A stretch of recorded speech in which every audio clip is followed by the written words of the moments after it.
It's Peaches here, and this is Peaches Pit Party, the podcast. A lot of puh sounds with that title. A replay of today's full show, which you can hear weekday afternoons live on K-Barrel 101. I hope you like what I have to say, and if not, well, then I'm sorry, not sorry. Enjoy. And away we go. It is Tuesday, October 8th, 2024. Hope all is well with you. Feel free to get a hold of me, 208-535-1015. On my lunch break, I went to Wendy's, got myself that new Krabby Patty collab meal with Paramount. It just dropped today, and I knew I had to get it today. I had it already pre-planned. That's how you know you think about food too much, is when you know, oh, hey, there's a collaboration coming between a famous brand and a fast food restaurant.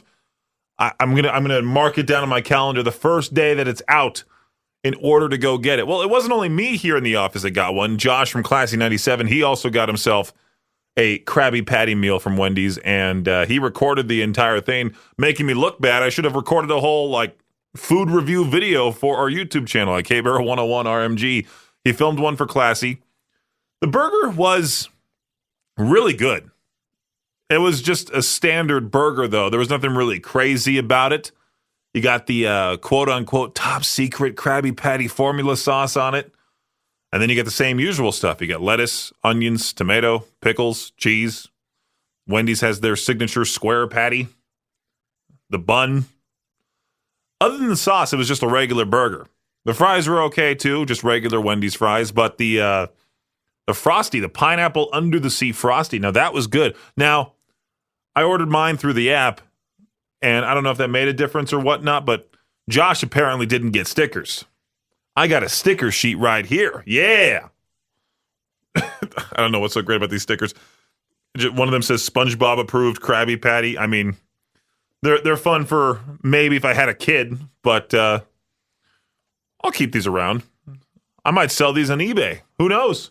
Maybe people will really want these SpongeBob Krabby Patty collab Wendy's stickers. I don't know, but anyway, feel free to get a hold of me. Like I said, 208-535-1015. There's my food review to start off the show here. It was just yesterday. I was talking about how scientists are wanting to bring back the woolly mammoth. Well, it seems that that same company, Colossal Biosciences, is also on a mission to bring back the dodo bird. What purpose does the dodo bird serve? I have no idea. I'm not a scientist, but I feel like they're just wanting to do so to make it fun. They're also trying to bring back the giant Ice Age bear, the Arctodus? What is that even? Let me Google search that real quick to see what this is. Oh, it's the short-faced bear. There's two different types of bears they're trying to bring back, and also apparently a 5-foot-tall beaver. I mean, come on, why? Yeah, let's bring back, it's like a menu. It's like, let's bring back this extinct animal, this one, and this one. This Arctodus, this short-faced bear. I think I heard Victor talk about this on his morning show yesterday, about how these things were huge. Let me look it up here. Arctodus height. Over 11 feet tall when standing upright. You've got to be kidding me. We need this. Why? We already have stupid people out there trying to mess with bears, bison as it is.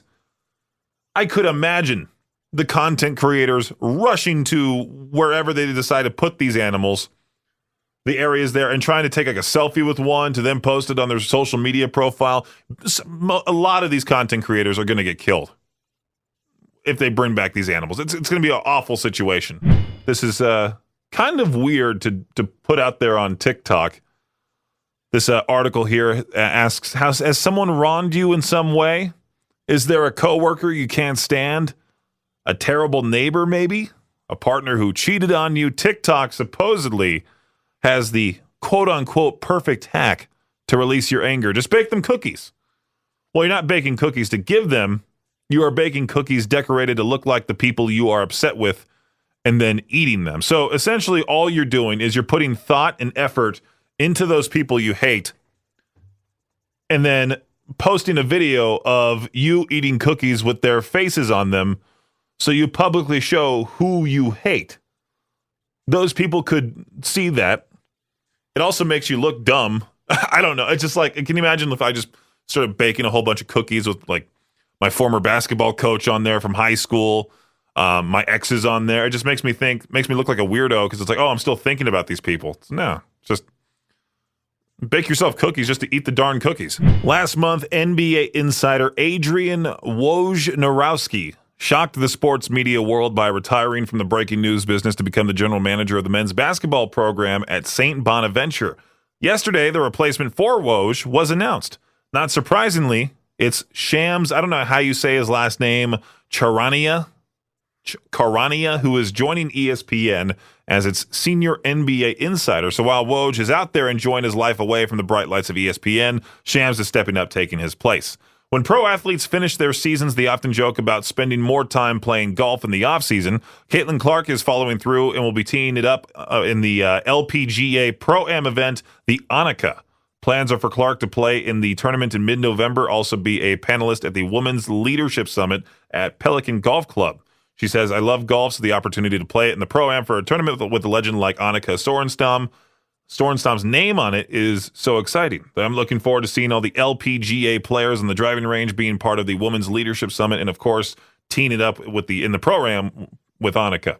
Cleveland Browns quarterback Deshaun Watson is having a terrible, horrible, no good, very bad season with 26 sacks, 154 yards lost. He's on pace to break two ugly NFL records. If he keeps this up, he'll end the season with 88 sacks, which would break the record set by David Carr of the expansion Texans in 2002, who was sacked only 76 times that year. Watson is also on pace to lose 524 yards on sacks, which would break the record of 489 yards set by Randall Cunningham in 1986. I had a burp there for a second. Sorry. That does it for your Shot Clock Sports Update right here on K-Bear 101. Gemini Genetics in Shropshire can take DNA from your deceased pet and create an identical copy, supposedly. Well, even celebrity Barbra Streisand has cloned her dog Samantha twice. The process can cost up to $80,000, takes up to a year. The lab manager, Lucy Morgan, said there is taboo about cloning as it's still a relatively new science, but in the same way our mobile phones have evolved in the past 20 years, the technology around cloning has too. I don't know how I feel about this. I mean, I've seen a lot of pets come and go growing up. Growing up, I had a pet rabbit, other tortoises. We had frogs. We had fish, plenty of cats. One other dog. It'd be very weird to sort of revive any of them, to clone any of them and have them come back. That'd be very weird for my mom, too. Just like there's a very expensive Christmas gift. I bring back Rover, our former beagle, who passed away at 18 years old. One of the most lovable dogs of all time. He's the reason why I love beagles, because beagles are just super chill, supposedly, but I can't imagine spending up to $80,000 to revive that dog and then surprise my mom for it like Christmas morning. I'm like, Mom, look what I brought. Here's Rover 2. If you think the job hunt is rough, this British woman who applied for a job as a motorcycle stunt rider finally received her application back 50 years later. T.Z. Hodson, now 70 years old, sent in her application by mail in January 1976. Well, the letter arrived back in her mailbox with a note saying, late delivery by Staines Post Office, found behind a drawer only about 50 years late. Even though her dream was to be a motorcycle stunt rider, she went on to become a snake handler, aerobatic pilot, and flying instructor. This lady's cooler than me. I'm not sure as to why people are so loud about going to a concert and not wearing the band you're about to see their t-shirt. Like you're not wearing their t-shirt. Like if I were to go see Beartooth, I wouldn't wear a Beartooth t-shirt, apparently. That seems so weird to me. Of course I'd wear a Beartooth t-shirt. You mean show up wearing a different band's t-shirt? I mean, if the Beartooth shirt is dirty, then I'll wear a different band's t-shirt. So what? I compare it to saying, hey, why are you wearing a Lakers jersey to a Laker game? Instead, you should wear, I don't know, just a random team's jersey. What a dumb argument. Somebody posted this meme online. You don't need to wear the band t-shirt at the concert. They already know you like the band. You're at the concert. So what? Wear whatever you want to. I mean, my God. And if you're thinking about moving, you're wondering, hey, what city's the safest in the entire United States? Well, I got an answer for you. Thanks to Wallet Hub. They've released their annual list of America's safest cities. They put all the 180 U.S. cities were analyzed based on a number of safety indicators, from traffic fatalities, assaults per capita, to also the unemployment rate and risk of natural disasters. According to the data, these are 2024's top 10 safest cities. Number 1, South Burlington, Vermont. Then Casper, Wyoming at number 2. Warwick, Rhode Island at 3. Burlington, Vermont at 4. Burlington making the top 5 twice. And then Boise at number 5. So if you're wanting to get out of this completely unsafe East Idaho, you got to move to the west side. The east side's too dangerous. It's always funny to see people say, well, Californians are coming in and causing a whole bunch of crime. Every single crime story that I've seen from East Idaho News or any other local news source, anybody who's committed a crime, for the most part, has been born and raised here. I've seen more crime here than my entire life in California. On my street, oh man, my street's crazy. I might consider moving to Boise, the 5th safest city in America, according to Wallet Hub. Is it a Qantas flight? Is that how you say it? Qantas or Qantas? A flight from Sydney to Tokyo accidentally played a rated R movie for the in-flight movie. The airline apologized for the mishap on Monday's flight, which resulted in passengers screening 40 minutes of just straight-up nudity and inappropriate text messages between characters. It's that Dakota Johnson flick, Daddy-O, that also features a lot of terrible things. What's worse is that the screens were locked and could not be individually turned off. So once the crew realized the movie was not family-friendly, it was changed. One passenger said, the film was featuring Dakota Johnson. I really thought they were playing Madam Web or something. I honestly don't know if that would have been worse. Ayo! I feel like that'd make the flight at least entertaining, right? Something pops up on the screen that, most people don't necessarily want to see, and you go, whoa, hey now. A Florida woman ordered Domino's, was so angry when the pizza arrived cold and uncut that she called the company and calmly expressed her disappointment and politely asked for a refund. No, I'm just kidding. She drove to the establishment, fought with workers, and threw the pizza at an employee. It's a 22-year-old girl, Ricky Hawley. She told police that Domino's delivered her late-night pizza cold and uncut, decided to drive it back to the location to complain. Once she got there, she just immediately started yelling at workers and ultimately threw the pizza at one of them. She's also accused of damaging the store's telephone. Goes to show that fast food workers need a lot more pay than what they actually receive because they have to deal with stuff like this. This is just one of many cases throughout the years of people just being downright mean to fast food workers. I mean, come on, a late night pizza and you're sad that it's cold and uncut. So you go, okay, you know what? I'm going to throw this at him. I've seen a whole lot worse stuff too, like people shooting at a Wendy's employee because their nuggets are cold. Imagine unloading a clip into a Wendy's because your Dave's Double Burger had pickles on it. We used to have Brad Eats. We might have to switch it over to either Victor Eats or Peaches Eats. Dua Lipa, the famous pop star, she recently decided to spice up her Diet Coke with this very weird combination, and she shared it on TikTok. I don't know how she discovered this, but she said if you mix Diet Coke, pickle juice, jalapeno juice, and whole pickles, it turns out to be a great beverage. I'm starting to think there was some sort of influence from a particular thing that caused her to do something like this.